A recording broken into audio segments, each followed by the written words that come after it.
ఇక్కడ మనం బక్షి జగబంధు గారి గురించి పర్సనల్గా తెలుసుకోవాలి.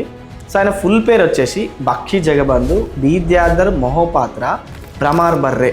ఆయన కింగ్ ఆఫ్ కుర్దాకి కమాండర్ కాబట్టి ఆయనకు హెరిడేటరీగా ఒక కిల్లా రోరాంగ్ అనే పెద్ద ఎస్టేట్ ఉండేది. బక్షి గారు చాలా wealthy, powerful and respected person. కానీ బ్రిటిష్ అఫీషియల్స్కి ఒక కన్నింగ్ ప్లాన్ ఉందన్నమాట. వాళ్ళు ఒక కరప్ట్ బెంగాలీ అఫీషియల్ అయిన కృష్ణచంద్ర సింగ్తో కలిసి బక్షి జగబంధుని టార్గెట్ చేసింది.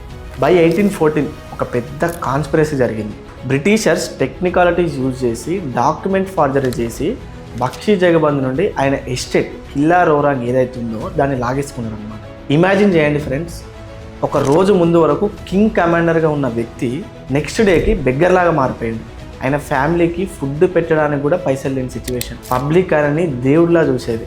అలాంటి వ్యక్తి డొనేషన్స్ మీద బతకాల్సిన సిచ్యువేషన్ వచ్చింది. బట్ బక్షి జగబంధు జస్ట్ తన ఆస్తి పోయిందని బాధపడలేదు. తన చుట్టూ ఉన్న పీపుల్, తన పైకాస్ బ్రిటిష్ వాళ్ళ వల్ల ఎంత సఫర్ అవుతున్నారో ఆయన చూస్తున్నాడు అన్నమాట.